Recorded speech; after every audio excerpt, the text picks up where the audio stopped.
beautiful souls, welcome in, love, light and blessings to each and every one of you. Okay, we're starting with these heart-shaped oracle. Thank you, divine ones. Okay.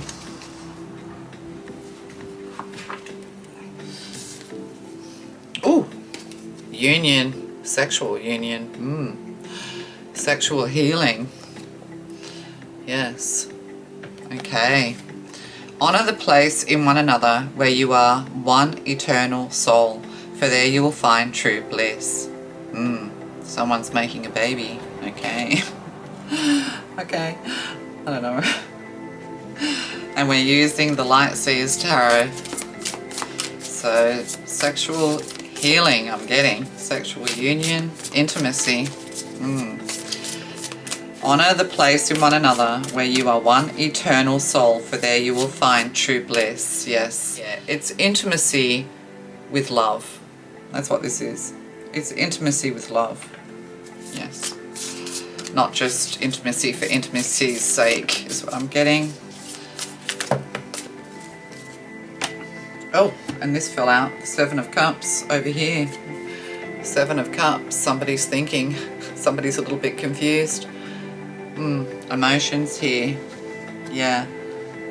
Yeah, somebody has a lot of options when it comes to intimacy, but they're looking to choose carefully this time.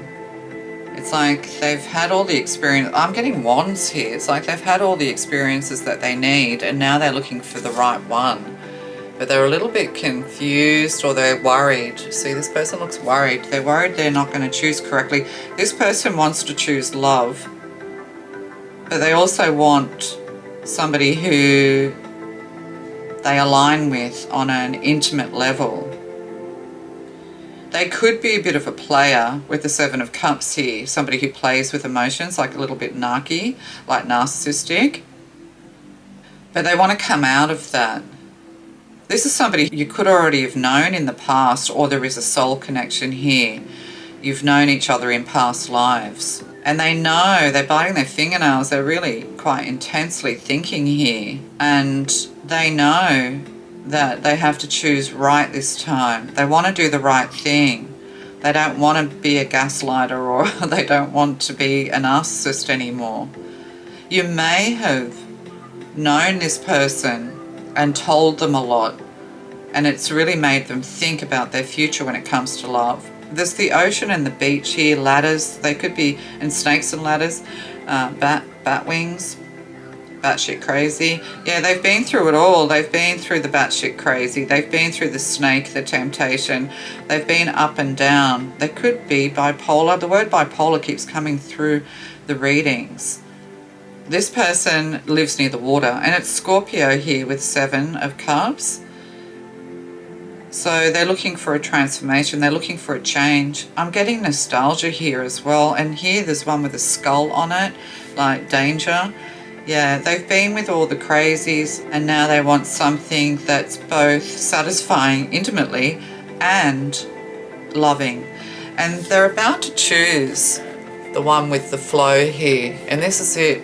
Spiritual flow, spiritual union is what I'm receiving. And what else do we have here? We have all these cards.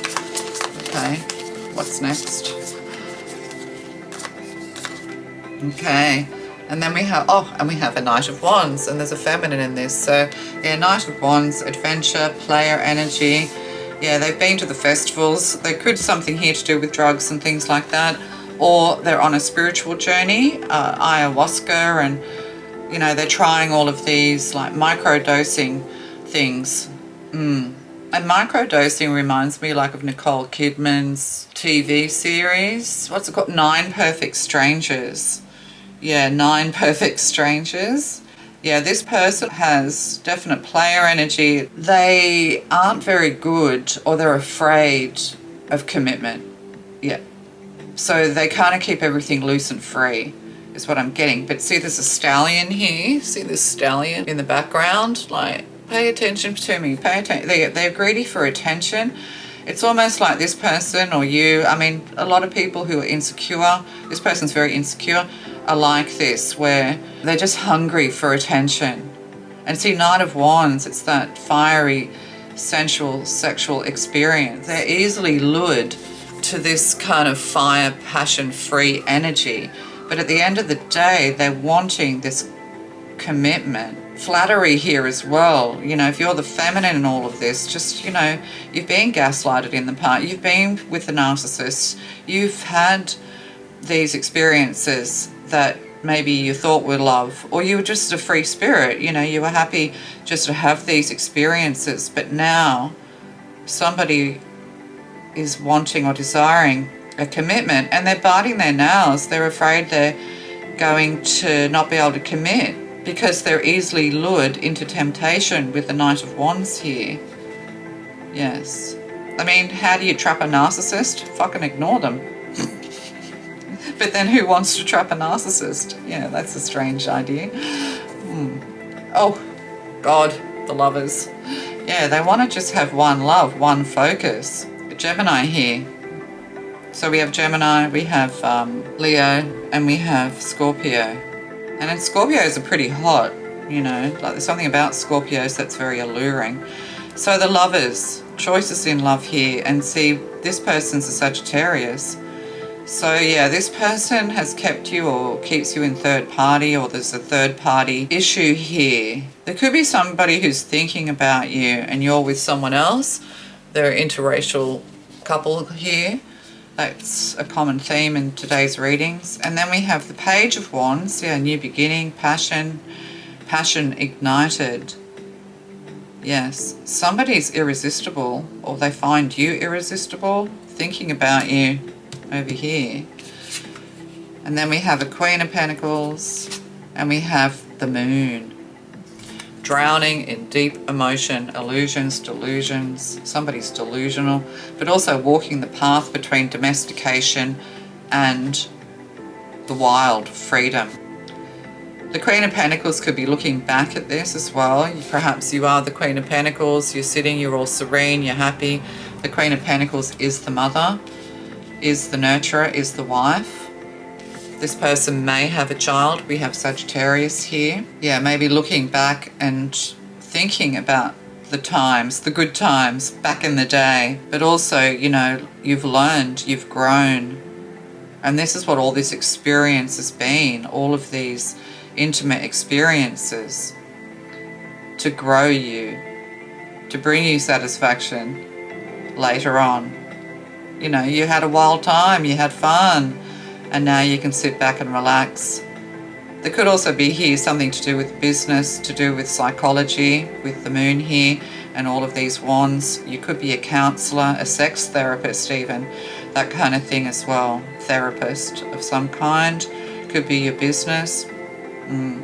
Working with youth. Addictions too, like addictive energy, working with addicts could be something for you. A business leader, the Queen of Pentacles. Let's find out more.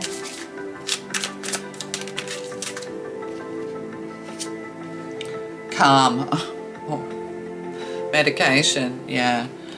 So calm, but it's in reverse. So yeah, somebody has a very intense drive, very intense emotions. Somebody could be off their meds, or they need to be medicated, or microdosing is what I'm getting. Oh, and then we have nausea. Or there could be something here to do with pregnancies and things like that. Yeah. But also purging all this dark energy, purging all of this temptation energy. Yeah, this person wants to live the right life. They don't want to be a narcissist. It's almost like you might have a memory of this person who was very narcissistic. It was very intense. Maybe you thought it was twin flame. You could have even had a child with this person, but they kept you constantly in a third party, or they will. Like, you know the warning signs now when you see the red flags. Like, you understand what it is to be in the realm of a narcissist. So this has grown you into this stable, calm person, but also, you know, free of medication, free of the drugs, free of that life. Yes. Yeah, the comfort pet, anxiety. So you could deal with people with bipolar, drug issues, this kind of thing, or you might be interested in retreats and shaman and Shah women. That's what Nine Perfect Strangers is all about, microdosing them to assist them to get over trauma. And they're all connected in some way. Like they all know each other, or they're all connected in some way. No, it's interesting, Nine Perfect Strangers. So, yeah, like somebody's ready to settle down, wanting something more serious, the Queen of Pentacles. Yes. And we have the Kipper Deck. Oh, poverty. Please, sir, can I have more? Oliver. Chimney sweep. Yeah, feelings of abandonment and neglect as well. Like often narcissists, they're not always bad people. Like this person has very strong sexual energy, has a need to be with partners all the time, may have a stay-at-home girlfriend or wife while they're playing the field. They're just so thirsty and needy for attention that they can actually end up making you needy and thirsty, and then accusing you of being needy. Like, oh, you're so needy and clingy. It's like, well, their energy is so intense that maybe it's kind of like hard to cut yourself loose from this very strong energy. That's why people get caught up with narcissists. And then the empath, of course, gets caught up with the narcissist because childhood abuse. They want to fix them. You know, this is the broken wing syndrome. Yes. So this person had a very difficult childhood. They could have been orphaned or impoverished in some way. And you're thinking about this, but this has also prepared you to be able to assist others. Like understanding the psychology of people and what motivates them. Doesn't make what they're doing right, but it doesn't necessarily make it wrong either. Oh, imprisonment? Yeah. This person could have trouble with the law and imprisonment as well. 29, 92, 11. Like there's nothing you can do. It's part of their path.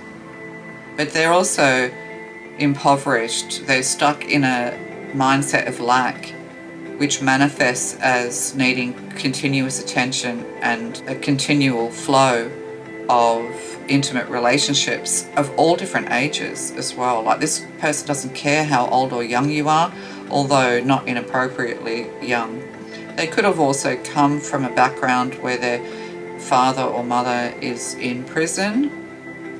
Like they've had a traumatic history, but they're a prisoner of their own desire. Like this person or these people, they need a psychologist. They need psychology. They need help. Yes, but yeah, journey, spirit journey, shaman journey. They could be traveling towards you as well, or you could meet them or see them, or you meet them through your mind, like you're connected. This is almost like twin flame. You've met this person because they are meant to wake you up, and then you give them a whole heap of crap back to wake them up, or to give them something to think about. Yeah, they're thinking about everything you've said. And we have child in reverse here. Yeah, they're frightened of commitment. They don't want children. They may have said this as well, because they're afraid that they cannot be a good parent, because they know that they have disorders. They know that they have issues with commitment, bipolar disorders or whatever it is, that they haven't been able to get under control, addictions, falling into the wrong side of life. There could have also been a loss of a child that has triggered all of this behaviour. You know, this is a young person here and a young person here, so this could be a masculine who lost a sister in the past, which has triggered a lot of this behaviour. And it could have been due to drugs and alcohol, a parent in prison because of this kind of thing. Yeah. Power animal. Your animal spirit guide is a guardian to you and is helping you with this situation. So, spirit is here, guiding this and bringing this together. It's like almost you're going to find each other again. They're really curious to know where you are. Like these are like little igloos, little houses. You've shut them out. You've moved away. You've let them just get on with it because you had no choice. Yeah, it's almost like you're going to find this person again, or they're going to find you. And so you're nervous. This person suffers from stress and anxiety, or you're going to work with people like this. So spirit animal is guiding you. Let's get some more information. One for them and one for you, maybe. One for them, and you over here. Yeah, so we have, did I say, I said the star signs over here, Sagittarius, Virgo and Pisces. Could be something to do with you or them. The bee, yes, you're the worker bee, the busy bee, yes. Travel could be on the cards for you as well. You could travel for your work, or you astral travel. Oh, astral traveling as well, like deeply meditative and spiritual. So other than all of those careers that I already spoke about, there's a spiritual business here as well. Meditation, astral travel, soul work, soul healing. Yes. And we have, oh, snake. Oh my goodness. So they could be, and that's the Ouroboros. But also, what's interesting about the snake is that we actually have 13 star signs, but because we have 13 months of the year, we have 13 moons. But for some reason, they didn't like the number 13 because it meant transition and change. And obviously, nobody wanted to transition and change. Everybody wanted to stay in the dark ages and keep having wars, like what the fuck. But this is the never-ending cycle as well. This person's in a never-ending cycle. They're stuck. But also what's interesting is the 13th star sign, actually, like the stars align in November, December. So you're actually born under the sign of the snake, the Ouroboros, if you were born at the end of November and beginning of December. So that could be, you know, that's Sagittarius. So there is Sagittarians who are actually born in the year of the snake. Born in the year of the snake, but born under the sign of the snake. But also swallowing the tail, this constant, you know, cycle of death and rebirth, of destruction and rebirth. And I think that's what frightened people. It's like when the Ouroboros shows up, you know, everything needs to be broken down to be rebuilt. Like we're living in Kali Yuga at the moment. And Kali Yuga is a time of endings. So this person's constantly in a cycle of endings, is what I'm getting, rather than beginnings. They're already leaving before it even starts. And the bee, honeybee, yes, or queen bee. Yeah. Anyway, I might just quickly look at these. Snake. Okay. Guardian of unawakened magic and creative potential. So yeah, this person was meant to wake you up. You were meant to wake them up. But it's almost like they're just stuck in this never-ending cycle of destruction. They are a destroyer. Yes, they break you down so that you can rebuild into the light. Yeah, this is twin flame. The snake is so when in balance, prosperous, creative, charismatic. When out of balance, starts and stops many things. Yes, they can't commit. To bring into balance, Kundalini yoga and meditation. But that's what that is. Kundalini yoga is sexual union, is sexual energy. So yeah, that's interesting. Yeah, this person has a lot of potential, but they can't commit. And then we have the bee. Yeah, this is interesting. Queen of Pentacles, the bee. Earnest, hardworking, democratic. When in balance, content, active, vibrant. And this is what you need to come to. You know, this person's very contented. They're active, they're vibrant, vibing high, learning the lessons of the past, understanding the psychology of people so much better now as you have grown through this destructive energy with this person. When out of balance, overworked and annoyed, yeah, to bring into balance, a mini vacation. And there's a journey here. You could also visit prisoners or people in prison, or be a prison psychologist, work with prisoners. Yes. But also I'm getting that this person is part of your soul tribe, your soul group. You probably felt a very strong connection to them, and maybe even felt you loved them, and they disappointed you. Like they're tired of disappointing. They didn't want to disappoint you, and you're going to see them. It's almost like you're at a great distance to them, but you're going to see them, whether that's astral traveling, or they're going to start coming into your mind again more and more, because they're thinking about you. They want to find you. There's unfinished business here between you and them in their mind. But in your mind, you're kind of like, oh yeah, whatever. If this person does come forward, you know how to deal with them. You know exactly their personality. You always did, but the energy between you was so intense that it's knocked everybody off balance. Like, you're so sensitive to other people's energy that if they're bipolar, you start behaving bipolar. Like, you know what I mean? You think it's you, but it's actually them. All right, love to you. Bye.